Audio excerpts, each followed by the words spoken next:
Olá, olá, vamos para mais um vídeo no canal.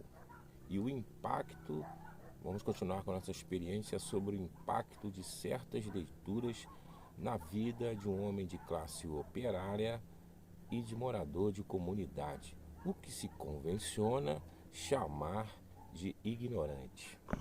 Eu não estou aqui generalizando a questão. Estou dizendo que se convenciona dizer que este homem, desta classe especificamente e deste meio, a sociedade costuma chamar ou se convenciona chamar ignorante. E hoje vamos falar de um livro muito interessante. Este livro aqui, o Manifesto Comunista de Karl Marx e Engels, um livro que eu gosto muito, li algumas vezes e é um livro relativamente pequeno, por isso é uma boa leitura, é de fácil leitura. Este livro ele tem 4 capítulos. O capítulo 1, que se chama Proletários, aliás, Burgueses e Proletários. O capítulo 2, Proletários e Comunistas. O capítulo 3, a literatura comunista e socialista. E o capítulo 4, a posição dos comunistas diante dos partidos de oposição. É bom dizer que aqui a intenção não é fazer proselitismo político, de forma nenhuma. Aqui a intenção é fazer esse personagem, que no caso sou eu, fazer a análise da questão literária, apenas falar sobre o conteúdo do livro. Esse livro foi publicado, no caso, na época um panfleto, foi publicado em decorrência do segundo Congresso do Movimento Operário de 1847, que aconteceu do dia 29 de setembro ao dia 8 de novembro. Eu até achava que esse panfleto, este livro, foi redigido para o Congresso, mas na verdade não, porque o Congresso foi em 1947 e a publicação do livro foi em 1848. Antes do primeiro capítulo, ele tem uma breve apresentação, e a primeira frase dessa apresentação do livro é a seguinte: um espectro ronda a Europa, o espectro do comunismo. As pessoas até costumam deturpar um pouco essa frase, dizendo que muitas pessoas gostam de dizer, né, que Karl Marx era alguém ligado a satanismo, coisa assim, e usam essa palavra espectro para dizer que ele estava falando sobre alguma coisa fantasmagórica e ameaçadora, então, e tal. Esse livro ele tem as pessoas costumam, na minha opinião, deturpar muito o conteúdo desse livro. Na verdade, esse espectro é um pensamento que ronda a Europa, né? Esse pensamento comunista. Ainda ele diz sobre a chamada Santa Aliança, né? Que foi feita com os críticos desse movimento, como foi o Papa Nono, o Czar Nicolau da Rússia, e também o chanceler austro-húngaro, François Guizot, que era o primeiro-ministro da França. Então as grandes potências, os grandes nomes da sociedade eram contra esse movimento, esse pensamento comunista. Então, como eu disse, vamos fazer a análise,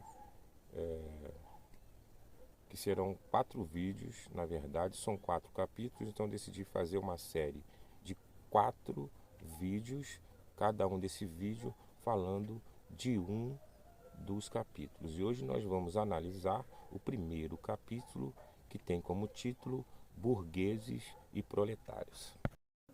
E a primeira frase desse primeiro capítulo é muito importante, que diz assim, eu vou ler aqui: a história de todas as sociedades até os nossos dias é a história de luta de classe. Ou seja, toda a história da humanidade, o que ele quis dizer, ou segundo é o que ele pensa, toda a história da sociedade ela é composta de situações de lutas de classes. Ele começa fazendo uma análise desses antagonismos de classe no decorrer da história. Com o advento da sociedade burguesa, logo após o término do feudalismo, a sociedade burguesa, quando ela se formou, ela não superou esses antagonismos de classe. Na formação social nascem duas classes antagônicas, duas classes que disputam entre si, que são a classe da burguesia e a classe do operariado ou o proletariado. Em suma, explorados e exploradores. Isso então, no decorrer desse processo, vai se consolidando cada vez mais a sociedade burguesa. E é claro que a consolidação nesse processo, a consolidação da sociedade burguesa, vai acabando o outro processo, outra forma de produção, que foi o feudalismo. Com o final do feudalismo, como se acabou o feudalismo, então começa a existir, dentro de vários processos históricos, a se consolidar a sociedade burguesa. A sociedade burguesa ela tem um papel muito importante na história, que ela tem um papel revolucionário. Ela está em constantes processos revolucionários na consolidação dessa forma de sociedade. É claro que ela vai transformando alguns aspectos da vivência humana, né? Como se a partir da sociedade burguesa tudo passa a ter um preço, até as relações humanas. Ele diz que as relações familiares passam a não ser mais uma relação sentimental, passa a ser uma relação econômica, financeira. O aspecto da sociedade burguesa é as constantes revoluções e mudanças e crises de mercado. Ela é muito volátil, ela está sempre passando por altos e baixos. E também diz que a burguesia ela tem a necessidade de estar sempre em todos os lugares. É preciso, por exemplo, com a colonização, é preciso fazer um comércio em todo o globo. A burguesia ela começa a tomar conta de todas as sociedades da Terra. Como eu disse, há uma necessidade de globalização, ou seja, então se perde aquele aspecto vai se perdendo o aspecto da indústria nacional. Os produtos fabricados em lugares longínquos são consumidos por um outro lugar do globo, entendeu? Então a burguesia, pelo seu processo cada vez mais rápido de produção, ela tem essa necessidade de não só vender ali onde ela é estabelecida, mas em todos os lugares do globo, em todos os lugares do mundo. Ela vai formando uma sociedade mundial a sua imagem, a sua própria imagem. Toda a sociedade passa a ser a sociedade burguesa. Nós vamos viver no mundo a era da sociedade burguesa. Um aspecto muito interessante também com as indústrias acontece o chamado êxodo rural, né? O homem do campo sai do campo para ir trabalhar nessas fábricas. Ali onde ele está situado, ele já não tem uma capacidade de sobrevivência muito grande com o advento da sociedade burguesa. Então ele sai do seu local rural e vai trabalhar nas grandes metrópoles onde estavam situadas as primeiras grandes fábricas, os primeiros grandes burgueses. Cara, também é importante falar sobre as várias crises da burguesia. Durante toda a história da sociedade burguesa, a gente vê assim, em todo o mundo várias crises. Existem uns processos históricos de várias crises. Então essa necessidade, como eu disse, de ela estar tendo sempre que estar renovando e revolucionando o mercado ao tempo todo. A sociedade burguesa, ele diz que é uma sociedade instável economicamente. E o proletário, nesse meio dessas crises e nessas revoluções burguesas, ele acaba sendo um produto, um produto da própria burguesia. Como todas as coisas têm preço, o trabalho do trabalhador ele passa a ser uma mercadoria que também é suscetível a todas as crises de todas as mercadorias. Há mercadorias que por algum tempo eles sofrem algum tipo de crise. E certos trabalhadores, em alguns postos de trabalho, também são suscetíveis a essas várias crises. Outro aspecto também importante é que antes do nascimento das grandes indústrias, o processo de produção era feito pelo artífice. Por exemplo, era o trabalhador artesanal que produzia sapatos e vendia diretamente, o trabalhador artesanal que produzia roupas, outro produzia ferramentas. Então, esse trabalhador artesão, com o advento da burguesia, ele acaba sofrendo um processo histórico que ele vai, aos poucos, se extinguindo. Deixa de ser esse artesão que está em todo o processo da sua fabricação. Por exemplo, no processo de roupa, o artesão ele vai fazer todo o processo, ele vai confeccionar, ele vai pintar, ele vai costurar essa roupa. Já dentro das fábricas, das grandes fábricas, ele é parte do processo. Existe um só para pintar, existe um só para costurar, existe um só para embalar. Então, o trabalho desse trabalhador passa a ser barateado, porque ele não conhece, ele não vai conhecer todo o processo de fabricação.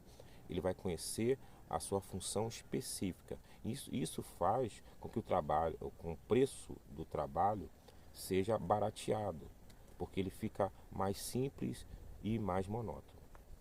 E também com o processo de modernização das fábricas, vai surgir também várias subclasses do proletariado. Como vai existir aquele trabalhador manual, vai existir o mestre, o contramestre, os oficiais, os suboficiais, ou seja, no nosso tempo que a gente poderia dizer o ajudante, o artífice, o técnico, o engenheiro, o trabalhador. Todas essas são classes, o administrador. Todas essas são classes, subclasses do proletariado. O proletário, então, ele fica refém a todos esses processos. Não só refém no trabalho, na exploração. Ele fica refém também quando ele sai do trabalho, quando ele recebe o seu dinheiro, ele vai ser refém de um outro tipo do burguês. O burguês que tem um grande supermercado, o burguês que tem uma grande fábrica de roupa, ele está preso a esta sociedade, a essa exploração. Seja a exploração de trabalho, como também a exploração econômica.